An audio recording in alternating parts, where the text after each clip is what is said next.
Hello. Hello. I didn't know how to say hello. Isn't that silly? So I thought I'd give you a variety of hellos. So here we are, Psychic Craftswoman, and my name's Vera, and I speak about in these vlogs, I speak about my life, my experience as an intuitive person, psychic person, and also share with you my crafts. I craft because it keeps me balanced and on an even keel, because I'm very sensitive, and I work with some mind stretching subjects in my intuitive capacity, or my capacity as an intuitive, bit of grammar there. I can fall into a state of fibromyalgia, so this keeps me up and my head balanced, and I've got all of a tangle of a wool now. Oh dear. Oh well, let's carry on. Now, today, it came to me this morning that to share with you my experience of what it's like to be an intuitive. Now, this isn't how I receive information in from the powers that be, the universe, God, whatever name you wish to call that most magnificent of energies. But hey, you know, I could be making that up, couldn't I? I could be thinking that if I speak about that, I might get some people listening to me and perhaps subscribing and stuff like that.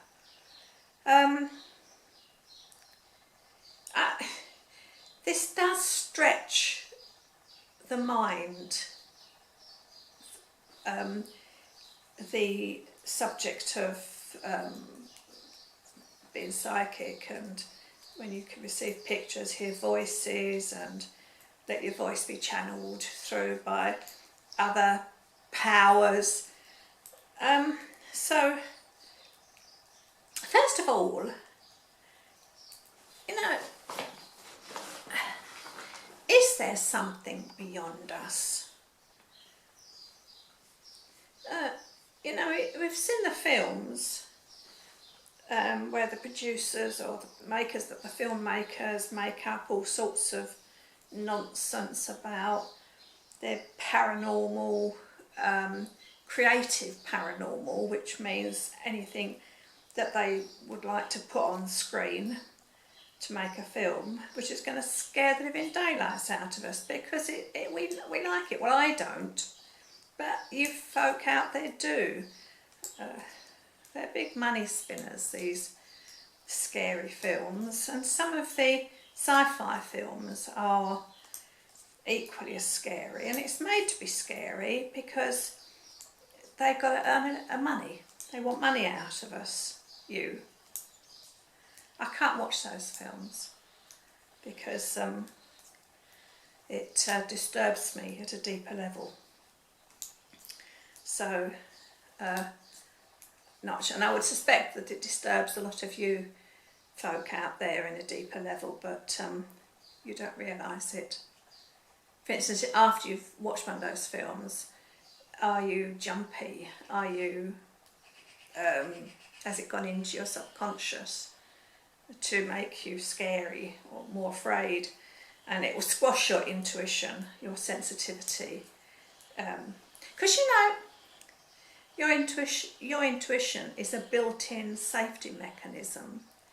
Because if you're balanced and you're being intuitive, you could go anywhere and into any environment and in tune with your intuitivity, you would be perfectly safe, because your intuitivity would tell you if it is dangerous and you do not need to be there. But of course, we have lost our intuitivity, or our sensitivity to our intuitivity, and it's like a sixth sense, if you like, and that because of the way people live now, too much media attention, you know, your iPhones and all the other stuff that you use to get through the day, to keep in contact with everybody, to keep with the online community is very important for you all, and sometimes for me too. I don't say I don't look at Facebook from time to time. I don't go on Facebook, but I do watch Facebook, see what people are saying. It's very addictive, and it's the modern world, but it does tend to squash or detune you from the your intuitive side, your sixth sense side. Now, I've gone off base a little bit here, because this episode was supposed to be, is there something beyond us? I mean, what proof have you got, you might say to me? What proof? How do you know that there's something out there? Are you making it up? Do you have an imagination so big and so wide that you can make up things like energies that speak to you? Isn't it in your head, you might ask? You could give me a long list of arguments as to why you think there is nothing beyond us. Well, and if there was, it's got to be scary, because you've watched the film to say it is, because you are mixing up what is real and what is making up. And most times, about 90% of times, if not more, that which is on the screen is made up, created out of somebody's mind. So, is there something out there beyond us? Well, I wouldn't have thought about anything being beyond us when I was younger. I was going through life as a teenager. This was in the Beatles. I went to see the Beatles on stage. I didn't go much on them, actually. I'm still a black. And all the other folk of that time. I went to a concert, and the screaming of the audience, the girls in the audience, were so ear-splitting that you couldn't hear the bands properly. That was in the days before they had the big sound systems, and before you had big cinema screens, so you could see the band. If you weren't that close to them, you see the band on screen now, can't you? We couldn't then. Anyway, it's all just me going through life, 20s, marriage and unsuccessful marriage, a lot of wife beating going on, which I'll move over very quickly.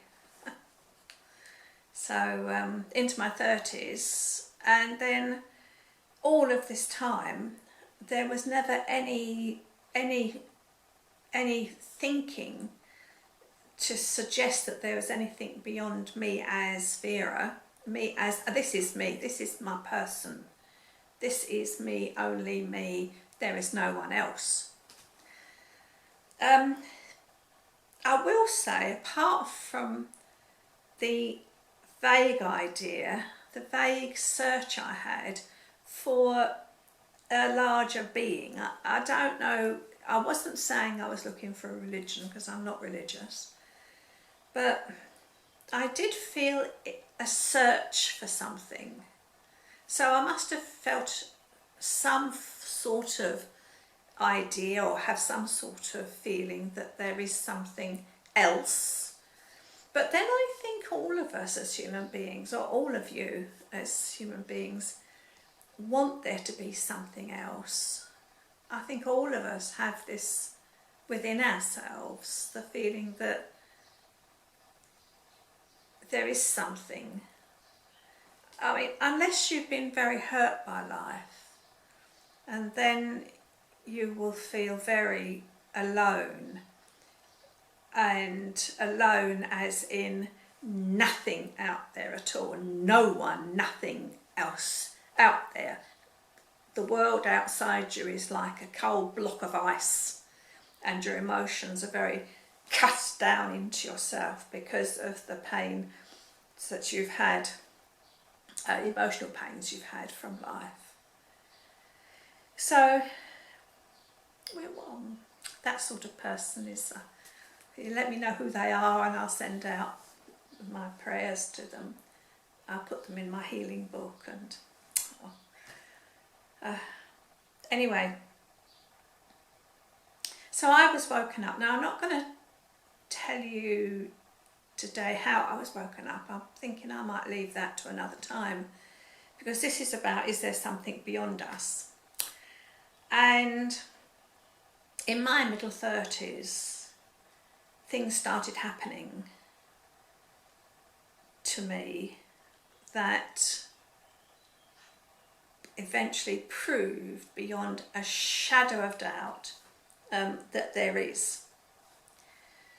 And I'm now 72, so 30, middle 30s, what's that? 40, 50, 30 odd years. I've had proof after proof after proof after proof after proof after proof after proof that there is something beyond us. And don't think I've accepted that without argument. Don't think that I have said, oh, thank you, there's a God, or there's an energy, there's something out there. Because I didn't. I argued. And when a voice would speak to me and give me something, okay, let me give you an example. So lots of house moving went on, and I then met my soul partner. I'll talk about sort of soul partners another time. And I just said, pick up my knitting. Thank you very much. I completely broke my chain of thought. But the for sale signs, yeah.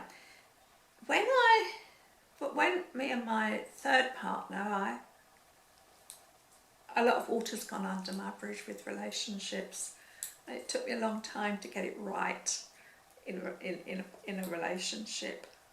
I had to learn a lot about myself before I grew up enough to be able to be a reasonable partner to my now partner.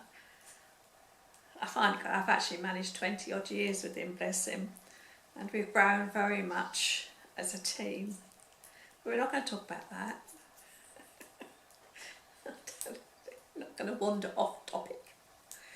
So, okay, so things like we've finally found enough money to buy our first house together, and we were very pleased.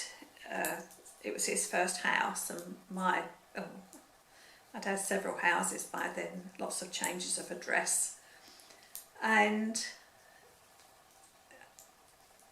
I remember walking into that house, and as soon as I walked through the door, the first time when we actually had the keys and it was ours, we walked in the door And straight away in my head it was, well, you're not going to stay here. Well, not quite like that actually. I must beg your pardon, they never speak in tones. Like never, it's absolutely wrong of me.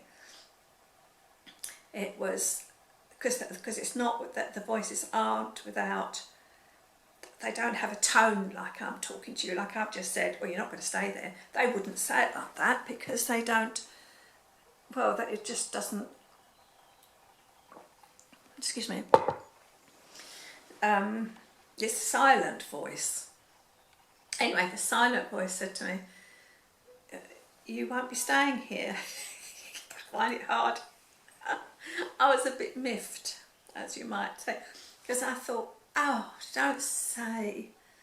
I immediately jumped to the conclusion that I was going to perhaps get divorced. Well, that's immediately what I thought, some disaster.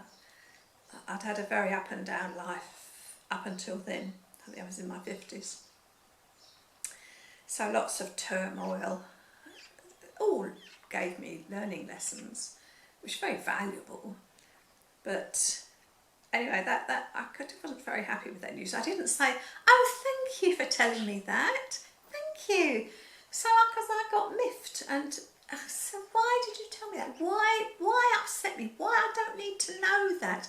But I did need to know that, because whoever is up there, I'm going to say the universe, if I say God, then it sounds a bit religious, so I sometimes use the word the powers that be. I quite like that, because it makes them sound friendly, whatever that energy is.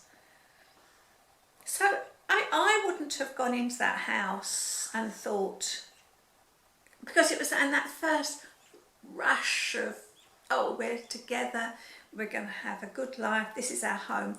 But also they knew that I was tired of moving and that I wanted to stay there. Well, that was in Kent, on the Isle of Sheppey in Kent. I'm now in southwest France. So if they hadn't given me that message, I would have fought moving again, because what happened was my partner got a job which gave him about 4 hours travelling per day, and it was difficult for him, and we were there, I can't remember how long we were there, maybe 3 or 4 years, but then he came home one day to say, my boss has given me some time off because he's told me I have to move because it's too far away, I'm too far away. Well, this was halfway round the M25. So, and if I hadn't have had that message come through when I came through that door of this house, then I wouldn't have been on my toes. I never settled there because of that message. And many was the day when I said, oh, I didn't thank that energy for giving me that message. So you could say, well, perhaps you imagined it yourself. Perhaps you imagined that you weren't going to stay there because of your history.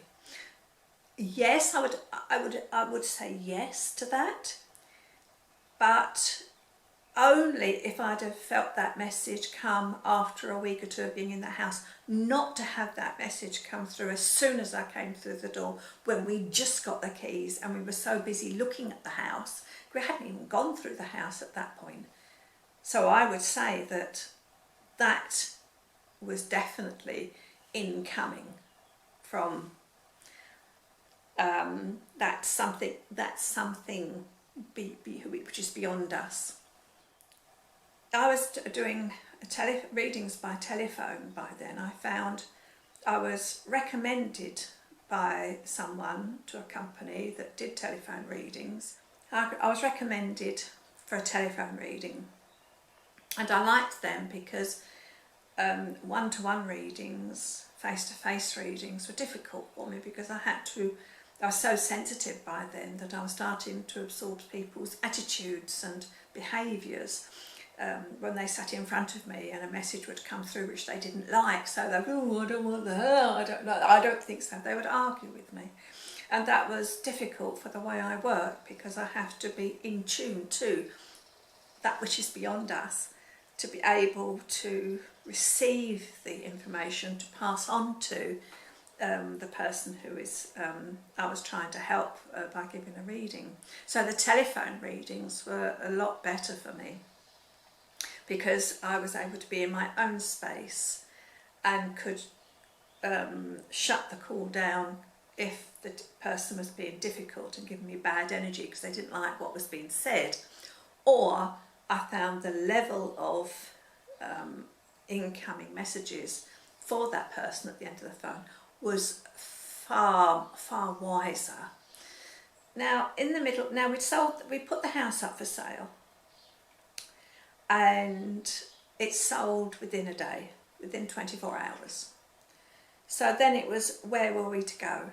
He was based 2 hours away, which was halfway around the M25 at Enfield, north of the halfway along the north of the M25 around London. This is England, by the way. And I was giving this reading, and it had been a really good reading, and she was going to be moving. And I was asking if we could have help with her move, give her guidance, advice, or anything like that. And straight away it went, "Hi, Wycombe." Well, that was never where she was going to be moving to, because she was within the inner London circle. I knew that wasn't for her. And the way it cut across, because it was nothing to do with my channeling that I was sending through to her, it came from a different direction. It came sideways on, because the voices come various directions unless I'm channeling directly, and then they don't come from any direction. I just sit and let the words come, and if I don't hear the words I can't do a reading. So anyway, I was sitting there and this Hi Wycombe came through, so I wrote it down. I said, "Hi Wycombe, that's not for you." Anyway, I left it, and then afterwards, when the call had finished, I had a look on the map to see where Hi Wycombe was, and it was right the way on the opposite side of the M25. We was in Kent, this was in Buckinghamshire. So, but by then I was experienced enough to take notice, pay attention to information that was coming in for myself. I don't always pay attention. I do, my own mind, my own brain will interfere with what is coming in. And that is a problem, because I will argue. I think, oh, I don't think so. I don't think that's appropriate. Like when I moved into that first house. So we went round to High Wycombe. It was the weekend. So I said, let's go, because we needed to find a house, because we were going to be homeless in a couple of months if we didn't find a house. So we drove round to Enfield, and then from Enfield drove round to High Wycombe to see how far it was for travelling. And it was shorter, about sort of 3/4 of an hour, I think it came to. Anyway, where in High Wycombe would we go? I went back to the High Wycombe and found an estate agents and asked for some viewings. That house, just bear with me, because I've gone into my memory. I didn't really want to do that, because I get into my memory. I'm not concentrating on what I'm supposed to be speaking about. The 55, yeah, this house was number 40. It spoke to me. We didn't have much. I didn't want to look around anywhere else. It was a good environment. It was very attractive, semi-detached. affordable, unloved, as most of my houses have been before we've moved in. Now, when we moved into that house, it was number 40. So I was unsure. I thought, well, is this the right place to be? Is it where are the signposts? So always look for signposts. There's always signposts when I've made a decision. This is yes, this is what you need to be doing. Yes, you're on track. And as I looked out the window, a voice in my, and I thought, where's 55? It was number 40, but the way the houses were numbered, number 40 was slightly further up the road, and 55 was slightly down the road. And quite clearly, the voice said, left 55 behind you. Now, it had been the third 55.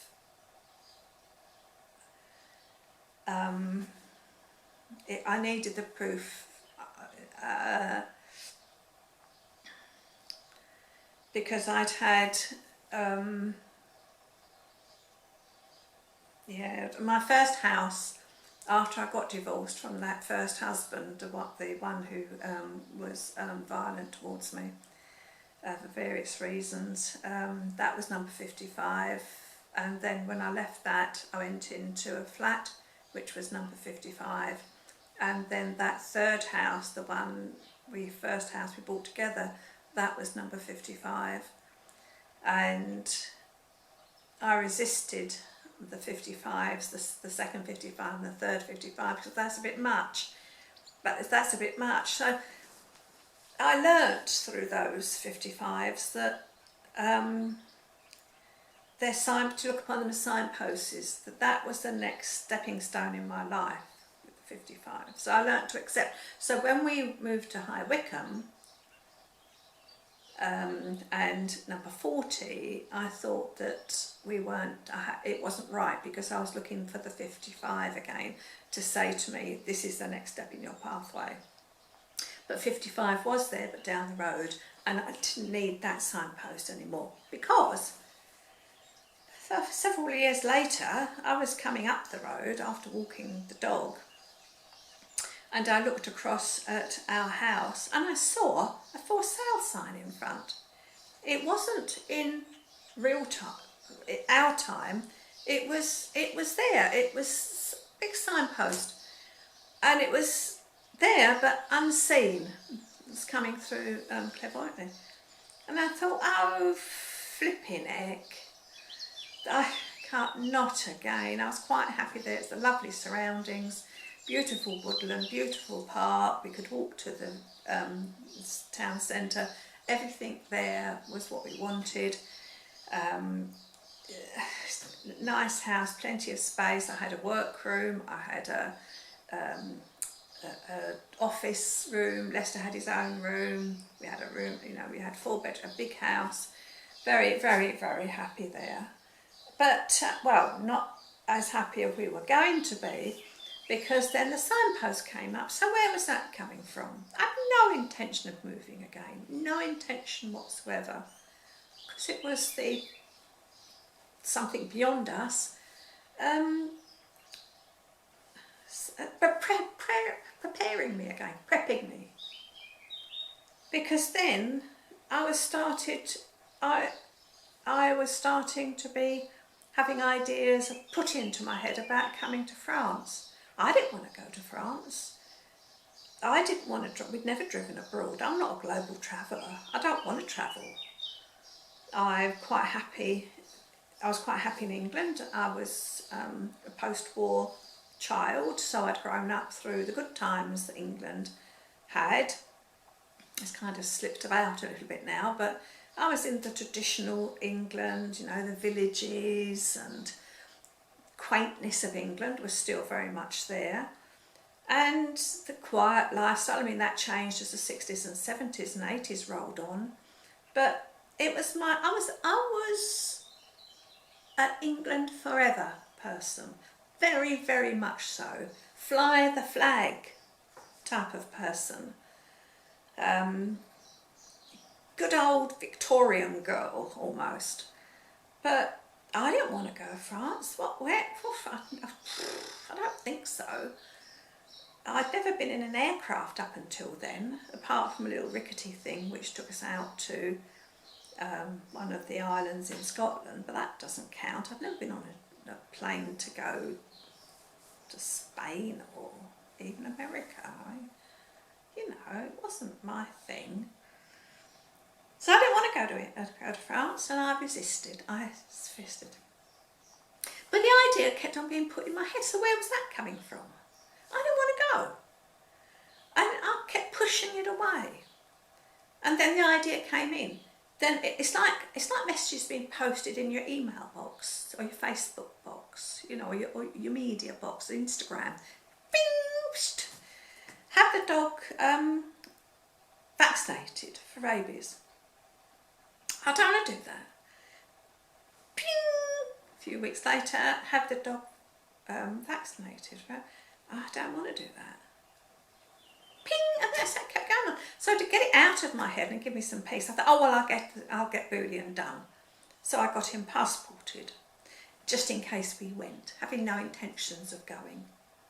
So I thought, ping!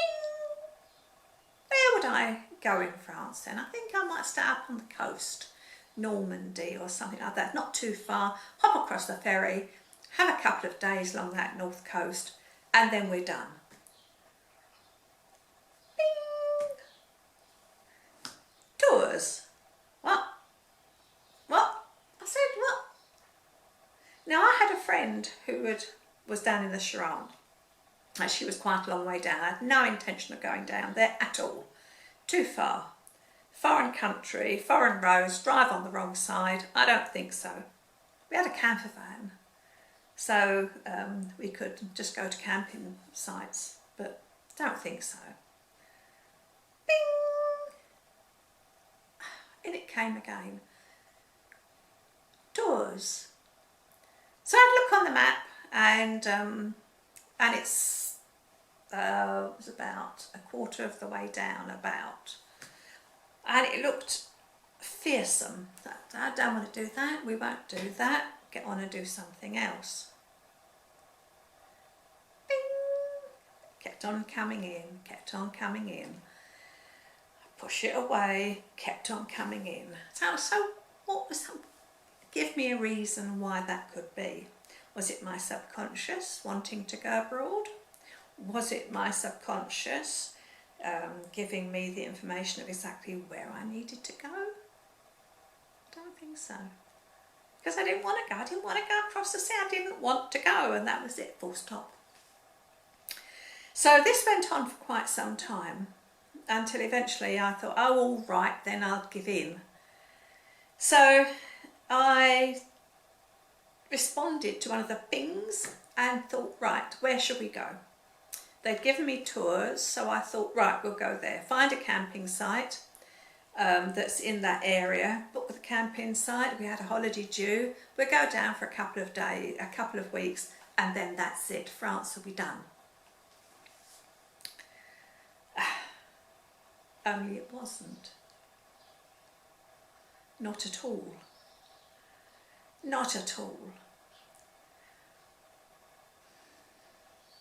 I can only say that we were brought here by that energy beyond us. That's something that's beyond us. We were brought here. As I was walking across the campsite in the middle of the night to go to the loo, a stray thought came into my mind, a stray thought. And I think it was probably posted in. Sometimes I get a stray thought come in, which I think, what am I doing now? I'm not thinking about that, but a stray thought wanders in. And I think that is encouraged by that outside force. I said, I wonder where we would go if we moved here. Where did that come from? No intention of moving again, thank you very much. But I had had that for sale sign given to me or shown to me. It happened several times as well. It wouldn't let go. Although I would say that maybe the other times I saw it could have been my imagination, I would accept that. But that first time was definitely not my imagination. Although in truth, I do think that the other times I saw that sign was posted in again to remind me. But I will accept that it could have been my imagination. That I would accept. But it wasn't, but it might accept. And then I asked this question about Aquitaine. Where the hell is Aquitaine? I didn't know anything about France. I didn't know any of the areas of it. So I went back to bed. In the morning I thought, where is that? Where's Aquitaine? I know I'd read history books and read Eleanor of Aquitaine. Where the hell is Aquitaine? It's right the way down south. Right the way down south west on the coast and back onto the Pyrenees. Oh, that's too far. That's too far. I can't go in there. Anyway, we're not moving anyway. So, but as we got back on, I will say that as we drove back home, everything had changed. As we got on that ferry, I felt like I'd left my heart behind. That something had changed. Everything had changed around us. The whole way of feeling, everything around us had changed. And that was for my partner as well. Took us a while, but we got here. We got here. And thank you to that energy that pushed us and shoved us. I'm not going to say pushed us and shoved us, because I did feel pushed and shoved a little bit at the time, but it's only because I gave them permission. Please do what you need to do in order to get me in the right direction in life. I've always asked that. Please do what you need to do in order to get me on the right pathway for my higher self and to be of service to others. And anyway, enough of that. There's more about the move, but I'll leave that till another day. I will say that I spent hours, very happy hours, over many, many months looking at houses for sale on the internet. And then one day I got so fed up with it over the weekend, I thought, right, I need to stop looking at houses. I need to do some writing. Besides then, they've also been encouraging me to do some writing. They give me the title of my first book, which I'm not going to mention here. But I haven't published. I haven't had the courage.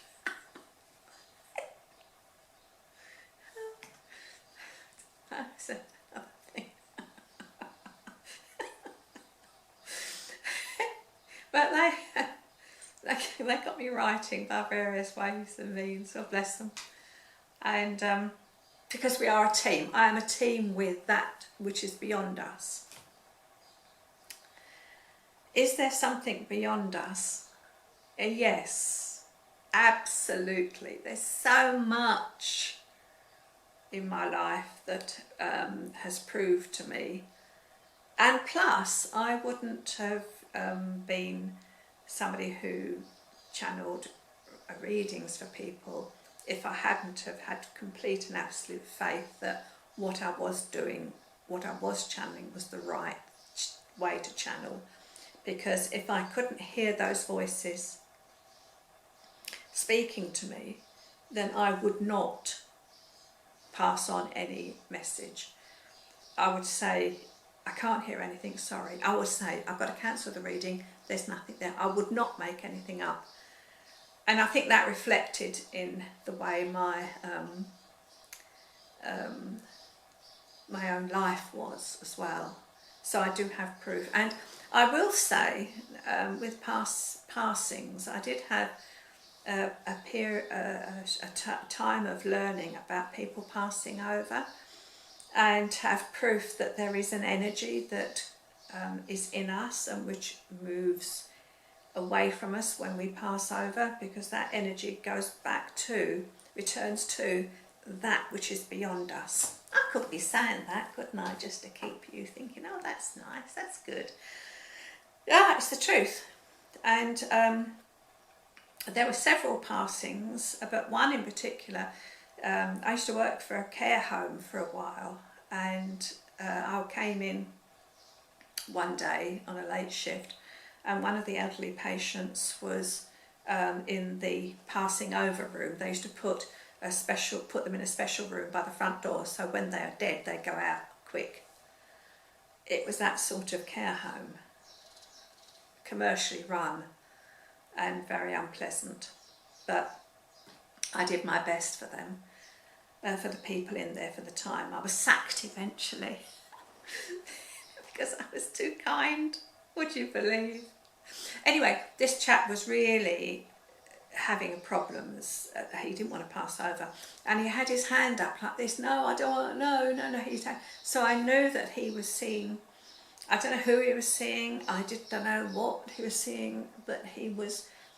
When we're passing over, we have somebody come close to us from we would have known and who has already passed over. This is nothing, everything I'm saying is not from books, it is not from reading other people's information or going anywhere to be told. This has all come from what I have learned direct from that which is beyond us. So apparently, and I don't argue, I don't question, because I'm very sceptical. I have to have proof. But this chap, he was looking. So this some I don't know who it was, but some person or someone was coming close to say, "Come on, it's all right. Let go, let go, let go." But sometimes the person that comes through, particularly, this is on another topic, so okay, I won't say anything more about that, but no. So anyway, this chap was in the bed and very, very anxious and desperate, and needed to pass out, needed to separate, because he was so anxious, so terrified of the process of passing over. He didn't have any relatives or anybody around him, so he was all by himself. No one to hold his hand and say it's all right. Anyway, I sat beside him, but I had to go on shift. So I went, he calmed down. I managed to channel enough healing energies into him for him to calm down. I thought, oh, he'll pass over now. He'll go to sleep and then he'll be fine. I had to go to work. So I then went, I was in another section of the unit. But when I came back at the end of the shift, he was back to where he'd been before, very agitated, very unhappy. So I thought, well, what do I do now? So I thought, well, I'll sit at the end of his bed. I got one of the other nurses to hold his hand. And I sat at the end of his bed and I thought, well, I'll just channel, it seemed better to channel healing from that area, from the bottom of his bed. So I sat on the bottom of his bed. And as soon as I sat down and asked for help for him, that he make a safe progression, wow.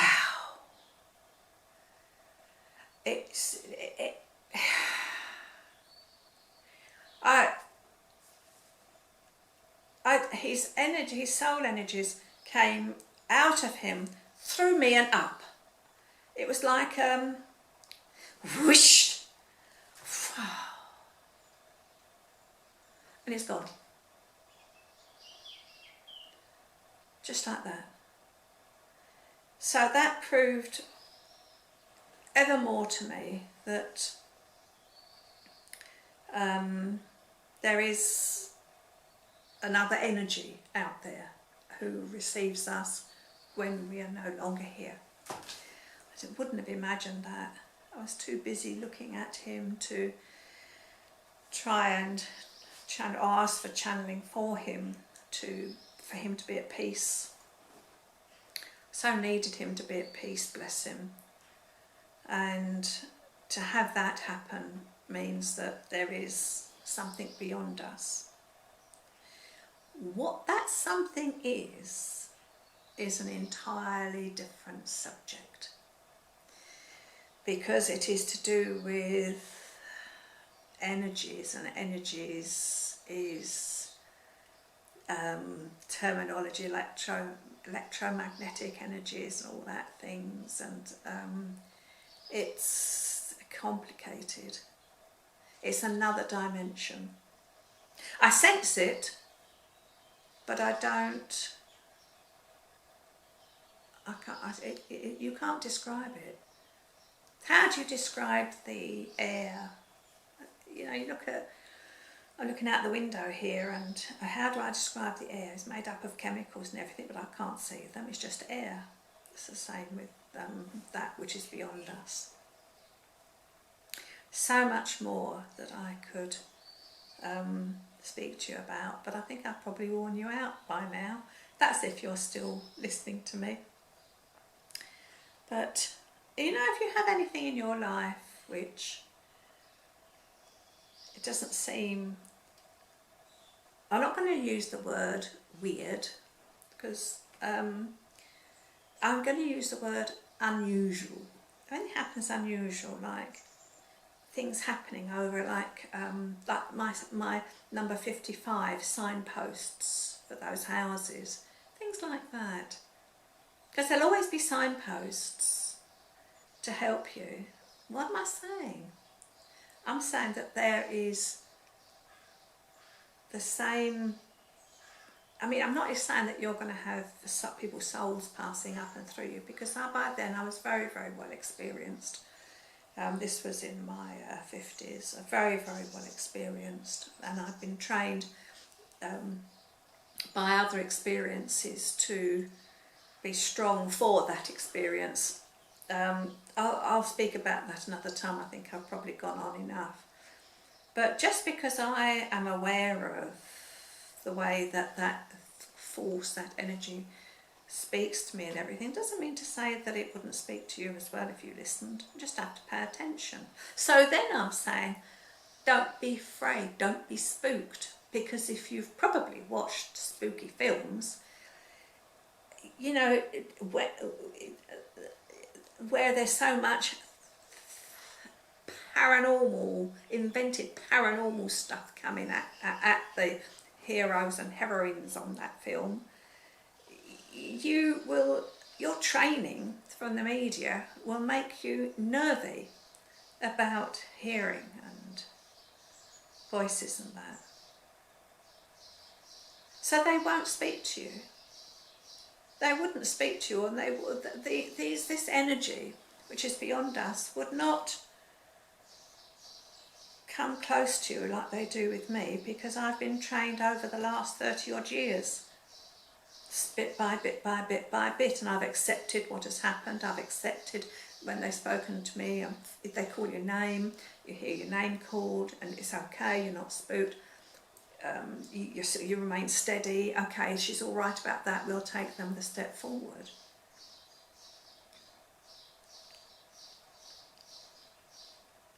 So I want to help you, you see, to be confident that, for one, you're not on your own. For two, that there is a very loving energy around you which would help you, and does help you, even though most of the time you probably wouldn't know you're being helped. It'll help you in quiet ways, like you perhaps thinking of a friend, and then that friend rings you up. That's a signpost that yes, intuitive. It's only a minor thing. Okay, the friend rings up, that's great. So what? Yes, but if you pay attention and listen, think, oh, I got that, and then that happened. Then there'll be another step on. Something more will you'll feel words coming in. Perhaps when you're talking to somebody and they're different to how you would normally speak. And so you'll pass them on. You know, it's bit by bit by bit by bit by bit by bit. And I think I'll close that now. If and if I've raised any questions, do please ask me in the comments below. I haven't got a mobile phone. I will try and get, I think it's Instagram or something, so that you could contact me by message me. But I haven't, but I'm not contactable other than by the comment box below. If you have any unusual experiences, let me know, and I will answer as best I can. Or if I won't know the answer, then their energy will. And perhaps you'll become more sensitive, and who knows, it's all possible. At the age of 72, I feel very pleased at how I've stuck with the trials and ups and downs of my life to learn the life lessons to be strong enough to be able to do this work. This work being channeling from that energy into me to pass on to you. This is a difficult video for me to make. I will share that with you. I've been tending towards making crafting vlogs because they're easier, they're in my control. You know, I love crafting, I need to craft because it keeps me on an even keel. And I'm not hugely skilled, I'm not a designer or specialist or anything like that, but I have enjoyed making the crafting videos. But the Psychic Craftswoman, the name for the vlog, was given to me one morning on the way to the toilet. I've mentioned this several times. I was thinking of a homely name like Heart to Home or something, you know, something like that for the podcast. I thought I would make some videos of this type to help other people understand the true process of that energy beyond us, how it works with us. But I didn't know how I would do it, and then on the way to the toilet one morning, on a rush, you know it is, oh, I've got to get up, I'm lying in bed, I'm thinking, oh, this is nice, you've got to go, look, okay, go and get up, I rush to the toilet, and then Psychic Craftswoman came straight through. I forgot I wanted to go to the toilet for quite some time after that. I've just cried. I thought, wow, I was so bowled over. But since then it's been difficult to know exactly what I'm supposed to do with it, you know. And I'll tell you one thing, this morning I woke up at 5 o'clock in a scream of anxiety because I thought, I can't do this, I cannot do this, you know, I can't, give me another name, let me change the name of the podcast, let me just say it's the Craftswoman, that will do. It's so much easier for me. This type of podcast, as a vlog, as I say, is not easy for me to explain in a simple way such a complicated subject. So anyway, I hope I've done my best for you. And say this morning I woke up and they just said, is there something beyond us as the subject title for this video? And that is what I've tried to stick to. Probably wandered off topic, but there is something beyond us. So much more I could say, but enough is enough. And I'm a light worker, which means I try and be positive, and I try and work with the light, without falling into religious terminology, which I think dims that light, and to stick and to be non-biased, to receive exactly what is there as best as I can, and to question if I don't think something's right.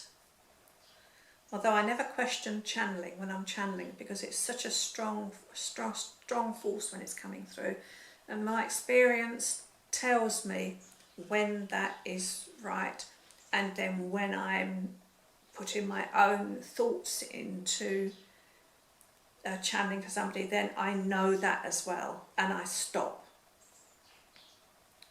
I won't put my own view in, because that's not what people need. They need the highest I can give them, which makes me a light worker.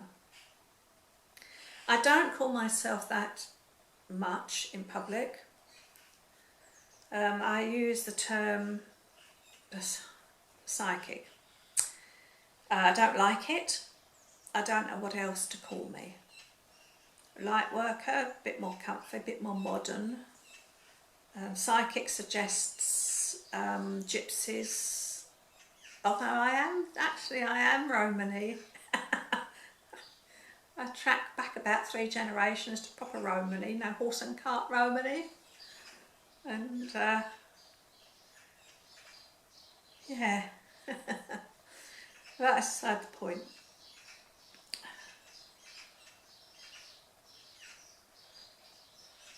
I bless my awakening to the energies around us. I bless my awakening. It gave me many, many years of turmoil and learning. I've had 1 or 2 years in all those years which it was quiet, but every year has brought new happenings, new events to need to deal with, need to learn how to get through. So I've always been a forward traveller in life, and I think that's jolly good. And being attuned as best I can to that energy gives me a very interesting life, and sets me apart from everybody else, unfortunately, in some ways. My partner's the same. We don't fit. You won't fit. And if you are very sensitive, and if you can understand even a fraction of what I've tried to put across today, then you also will not fit, because you'll just be apart from the rest who aren't as attuned as you. And I think people with fibromyalgia and any of the depressions and all of those type of emotional imbalances are probably fairly intuitive as well. It's my belief that the intuitivity, the argument between mind and soul, our souls and our mind, if there is opposition, if your head is ruling your heart, then you're going to have problems. If you're going to argue with yourself, then you'll have problems, because your body comes under so much stress because of this mind-body imbalance. So you trot off to the doctors, you get your tablets, and they're only poisons, only toxins to your body. So, well done. I'm off. Need to cook my husband's dinner. I need to go and rest myself and see if I've got a reasonable video to put up. Sorry about the breaks in it. Love you. God bless. Thank God. God bless, because you know what I mean. God bless. Bye.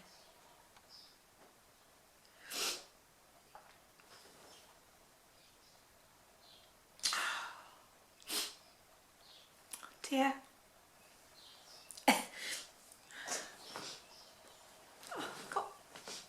Quite emotional. I don't know why I've got emotional.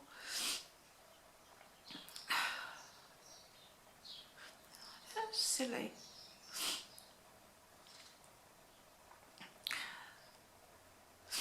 Oh dear. I'm going.